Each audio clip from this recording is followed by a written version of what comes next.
To date, my proudest accomplishment has been my work as a caseworker for Child Protective Services. Working as a CPS caseworker, you find yourself making choices for people who are not able to make healthy choices for themselves or their children.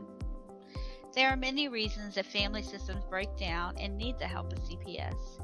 There were times when I was able to help parents become safe and protective over their children, but there were times that interventions were not successful and children had to be placed with relatives or, as a last resort, foster care.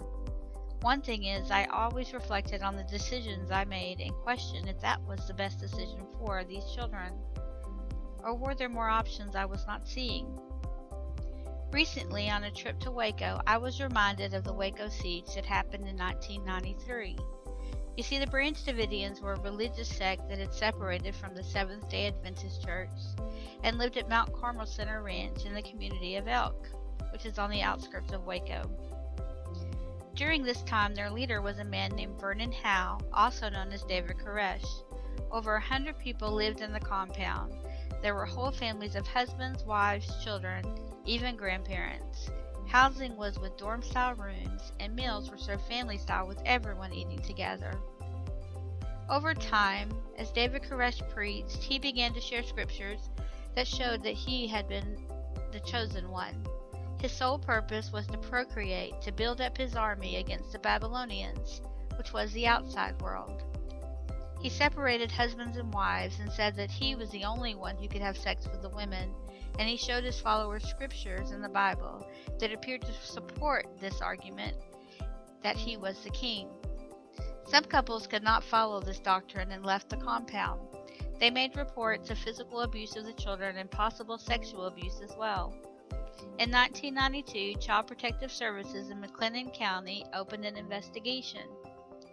Caseworkers would go to the compound 3 times and interview a number of children, but closed the case when no evidence of abuse is unearthed. The children did talk freely about all the men training with weapons, but leader David Koresh tells investigators that the Davidians have only a few weapons and most of the adults have nothing to do with them. This was enough to pique the interest of the Bureau of Alcohol, Tobacco, and Firearms, who opened an investigation looking into the weapons. On the morning of Sunday, February 28, 1993, agents of the ATF attempted to serve an arrest warrant for David Koresh and a search warrant at the Branch Davidian compound. The arrest warrant charged Koresh with unlawful possession of a destructive device. The Branch Davidians had been tipped off of this raid because media was broadcasting the raid live. While attempting to serve these warrants, the ATF agents came under heavy gunfire from individuals in the compound. As a result, 4 ATF agents were killed and 15 wounded. A 51-day standoff followed. Within the first 3 days of the standoff, 18 children were released by Koresh, who were placed into the custody of the state and housed at Methodist Children's Home in Waco. Dr. Bruce Perry, an expert in post-traumatic stress disorders, interviewed these children in the first few days. Dr. Perry noted that based on his interviews with some of the older children who had been released, there appeared to be a shared secret. The secret appeared to have 2 components, one involving unusual sexual practices with the young girls, and the other involving the expectation that the children's families would be destroyed in an explosion. Dr. Perry noted that the children frequently referred to explosives and wiring.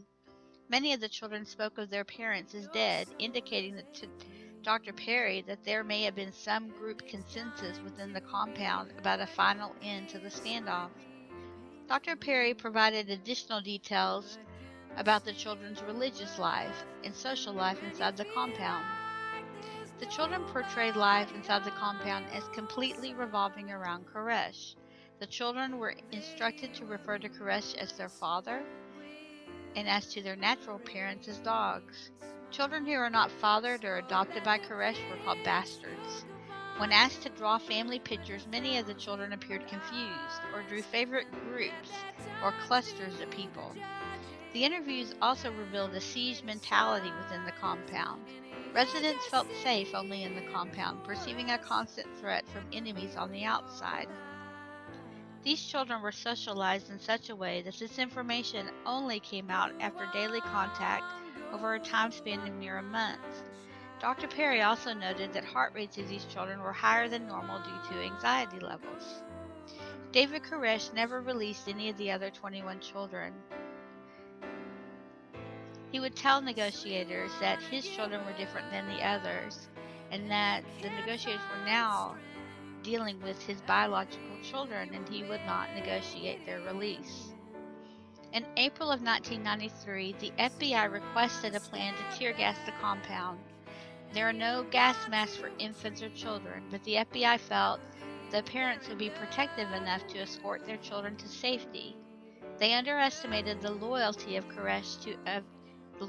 Koresh of his followers. On April 19, 1993, televised live, the FBI sent in a tank to tear gas the compound. 2 days' worth of tear gas was used in 2 hours. A fire started within the compound, which the FBI reports was set by the Branch Davidians. Some of the people in the compound died from the fire that day, but many shot themselves and shot the children before the fire could kill them. 76 people died that day, and 21 of them were children. Researching the situation, I knew there was nothing CPS could do in the time frame that they had. This was the value system they were dealing with, and these children believed that everyone on the outside was the enemy, and they had been groomed to tell only what they were allowed to tell. I was not a caseworker at this time, nor was this my case, but I do not blame CPS based on what I know. Now, for the other government agencies, that is for a different digital story.